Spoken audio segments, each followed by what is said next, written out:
ओम शांति। ओम शांति।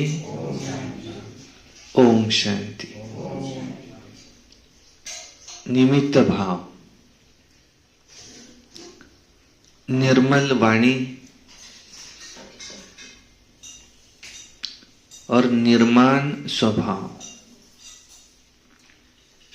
ये तीन शिक्षाएं प्रकाशमणि दादी जी के जीवन से दिखाई देती थी।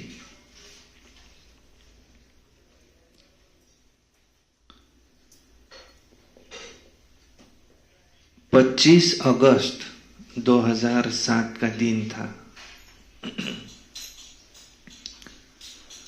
और अचानक सूचना मिली कि दादी जी ने अपना शरीर छोड़ा है और वे अपने संपूर्ण स्वरूप को प्राप्त हुए हैं। तो अचानक हलचल मच गई और हम लोग भी यहाँ से दरियापुर से उस समय रेल के द्वारा वैसे ही निकले, जनरल टिकट निकाल के कि वहां पहुंचना है मधुबन। तो बहुत गर्दी उस समय, सारे भारत से लोग आए थे और नरेंद्र मोदी जी भी उस दिन वहां मौजूद थे। तो जो दादी जी मीटिंग हॉल है उसके सामने जहां आज हम प्रकाश स्तंभ देखते हैं, वहां पर उनके देह का अंतिम संस्कार किया गया। वहां उनको जलाया गया, देह को। उस समय नरेंद्र मोदी जी गुजरात के चीफ मिनिस्टर थे और किसी को भूख नहीं, प्यास नहीं, बस एक अलौकिक सा वातावरण उस दिन था। और एक ही गीत शांतिवन में बज रहा था कि अब घर जाना है, अब घर जाना है। आदि मध्य का यही मंत्र है, सबको हमें सुनाना है कि अब घर जाना है। तो मैं और मेरा से परे हो गए और सारे विश्व कल्याण अर्थ दादी जी ने अपना संपूर्ण स्वरूप प्राप्त किया, फरिश्ता बने। और फिर संदेश भी आया कि दादी जी से ब्रह्मा बाबा ने कहा कि क्या आपको दोबारा शरीर में जाना है? तो बाप दादा ने कहा तो मैं आपको वापस भेज देता हूँ। दादी जी ने कहा नहीं, अब मुझे दोबारा उसमें नहीं जाना है। और फिर माना इस तरह से वे संपूर्ण नष्टो मोहा हुए। और फिर उनका जन्म कहाँ हुआ ये भी बताया। उनका जन्म किसी राय बहादुर के यहाँ हुआ। माना जो पॉलिटिक्स में लोग होते हैं उन्हों को राय देने का काम उनके पिताजी करते हैं। और बहुत सालों से उनके यहाँ बच्चा नहीं था, तो ये लड़के के रूप में जन्म लिया, लड़का। और बहुत दिव्य आभा है, ऐसी जगह पर जन्म हुआ है। माना जब जन्म हुआ उसके बाद की बात, तुरंत नहीं हुआ, क्योंकि गर्भ में तो आत्मा प्रवेश करती है जब 4 से 5 महीने का होता है। और 8 से 9 महीने का हो तब वो शरीर बाहर आए। तो जब जन्म हो चुका था उस समय की बात, और आगे चलकर दादी प्रकाशमणि जी जो लड़के के रूप में है, वो जब बड़ा होगा तो वो बहुत प्रख्यात होगा, और वो भी ऐसी राय देगा कि सब उनकी राय सुनने के लिए आएंगे।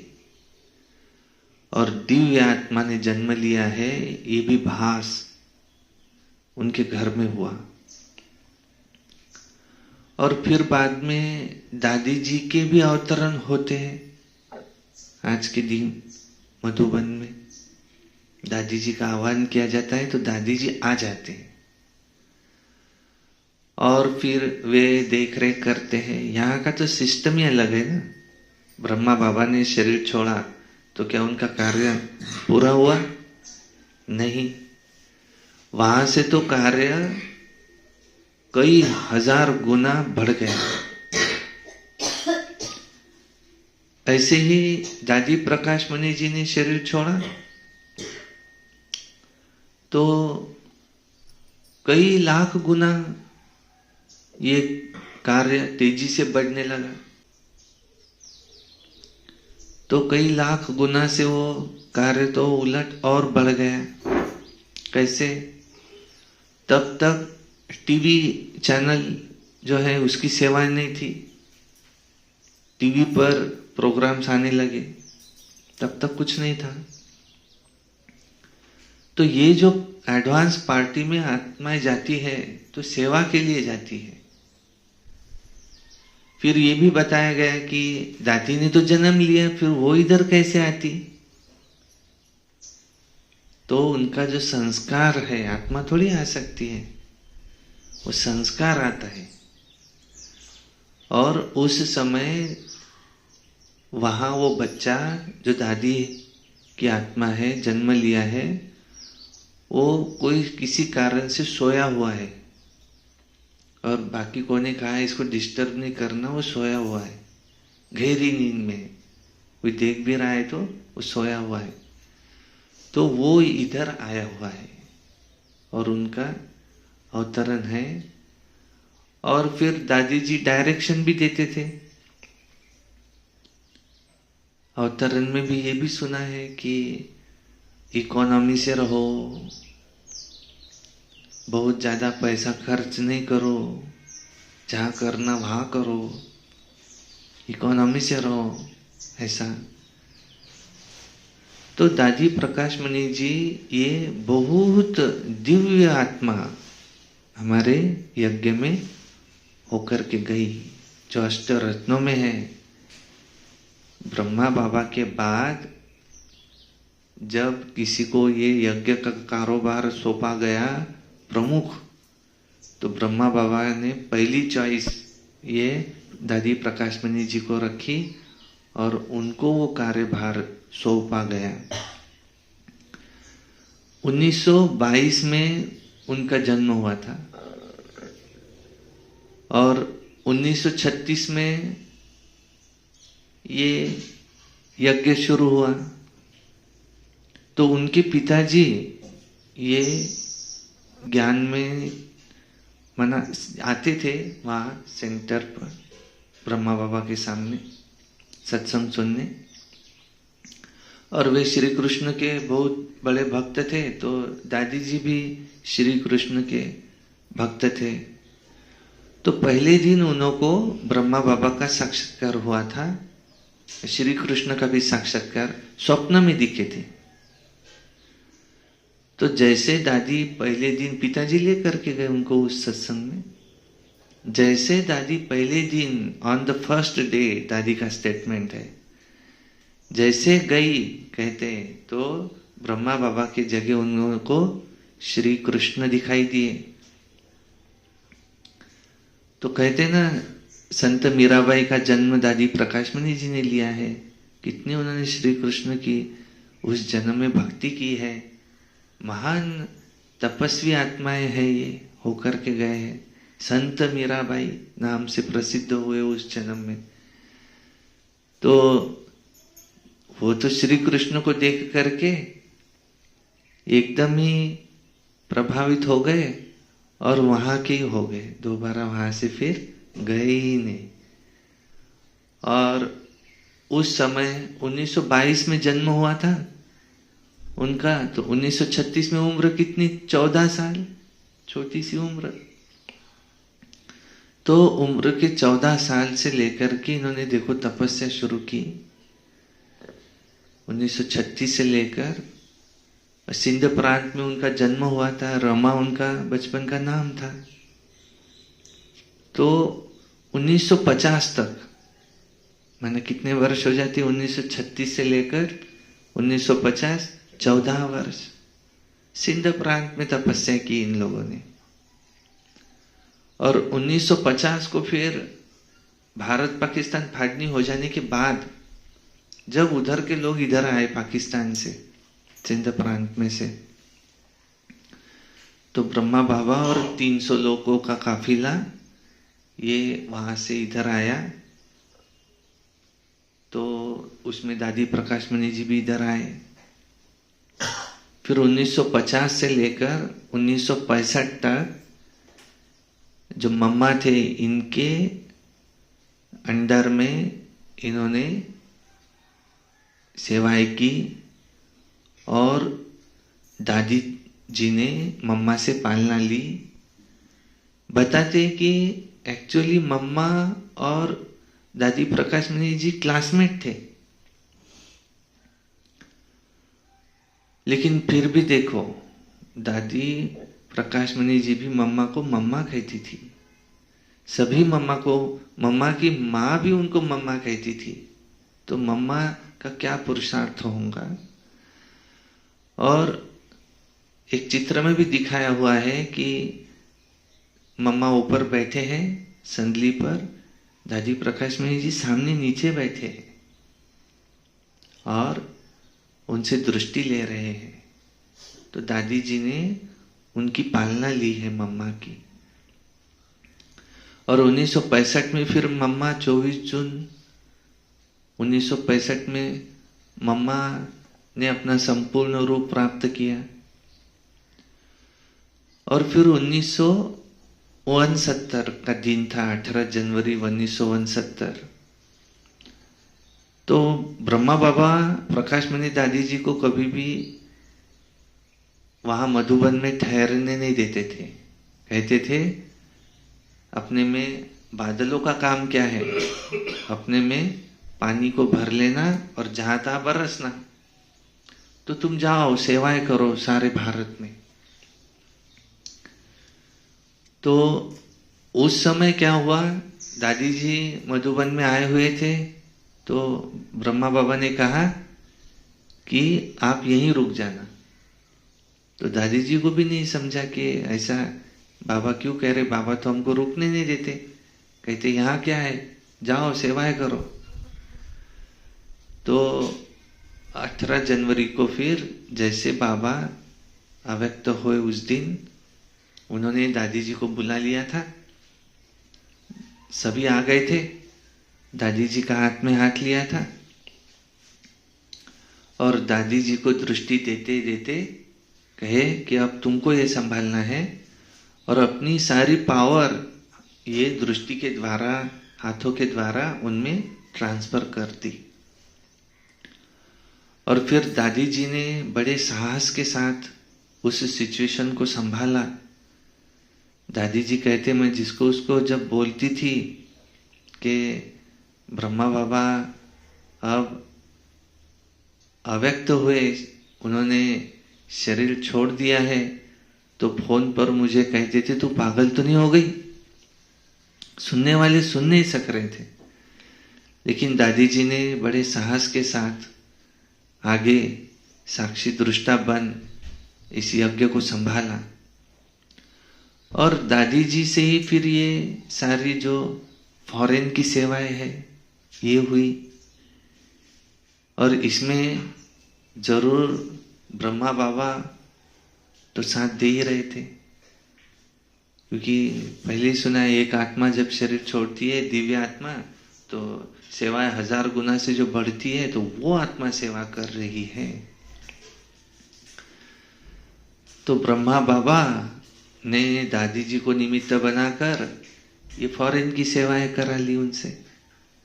सारे भारत में भी कई बहनें, कुमारियां दादी जी के को देख करके, उनसे आदर्श लेकर के समर्पित हुए।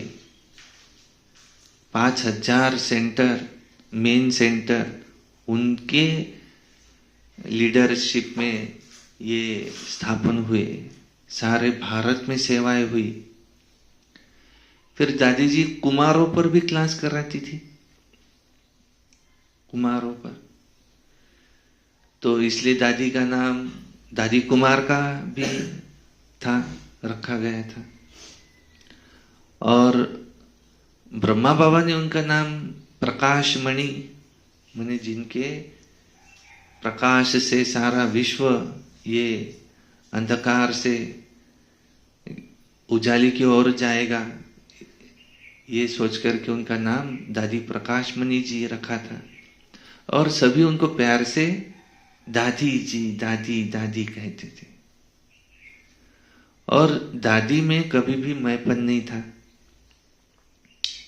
दादी जी हमेशा जब कहते भी थे तो ऐसा कहते, मैं, मेरा ऐसा विचार है नहीं, कहते थे दादी का ऐसा विचार है, तो आप लोग क्या सोचते हैं? सबको साथ में लेकर के चलना। और दादी प्रकाश मणि जी और दीदी मनमोहिनी जी, इन्होंने दोनों ने मिलकर के यज्ञ को आगे बढ़ाया। फॉरेन में भी ये 1 मिनट ऑफ साइलेंस ऐसा कोई प्रोग्राम हुआ था, तो सारे विश्व में हुआ था। दादी जी को यूएन में, यूनो की ओर से भी बड़े बड़े अवार्ड, फॉरेन में भी बड़े बड़े अवार्ड मिले। और जो भी दादी जी के संबंध में जब आता था, संपर्क में आता था, तो वो दादी जी से बहुत ही प्रभावित होता था। कहते एक बहुत बड़े संत ये मधुबन में आए हुए थे, तो दादी जी उनको पांडव भवन के आगे जो ओम शांति भवन है वो दिखाने के लिए लेकर जा रहे। तो बुजुर्ग थे वो संत, तो उनको पायरियां चढ़ने में थोड़ी मुश्किल जा रही, तो दादी जी ने उनका हाथ पकड़ लिया, चलो मैं तुमको लेकर चलती, और हाथ पकड़ करके लेकर गए। तो उस संत ने जब उनका अनुभव सुनाया बाद में, तो उन्होंने कहा कि पवित्रता की जैसे करंट मुझ में आई कि ये कितनी प्योर है। और दादी का हाथ तो ऐसा था जैसे मखमल जैसा होता है, ऐसा कोई भी आए तो वो हाथ को पकड़े।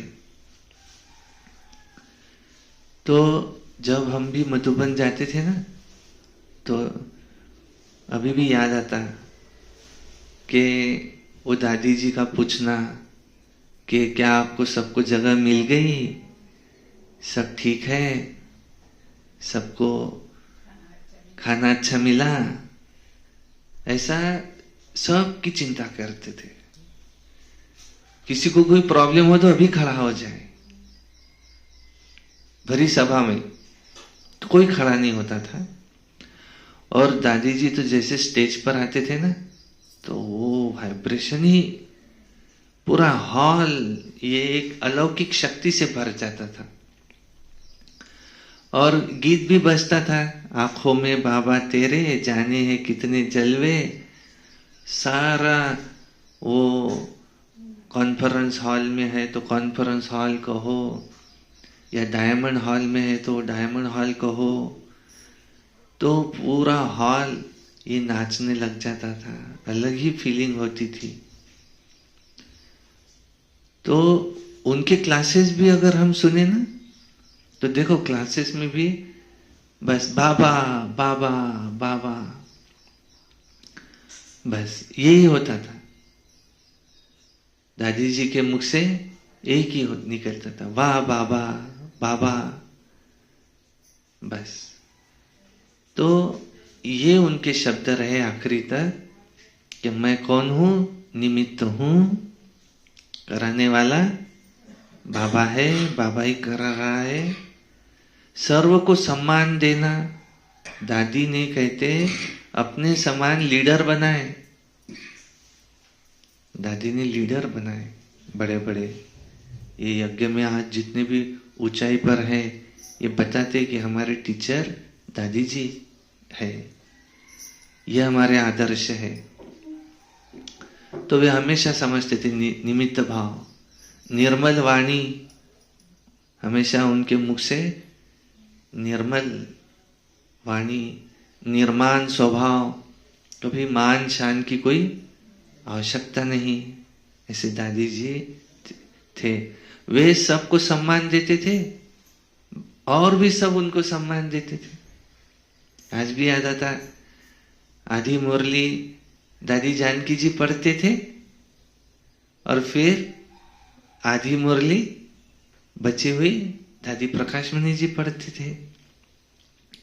तो क्या उस समय की वो पालना दादियों की, एक से बढ़कर एक दादियां। तो आज का दिन देखो, 25 अगस्त 2024 आ गया देखते देखते। तो ये दादी जी का स्मृति दिवस है। तो आज के दिन हम दादी जी की याद में रहेंगे, उनसे आदर्श लेंगे कि हमको भी अब ऐसा वे बाप समान बने, हमको भी ऐसे दादी जी के समान सारे विश्व की सेवा करनी है, दादी जी के समान बनना है। अच्छा, ओम शांति।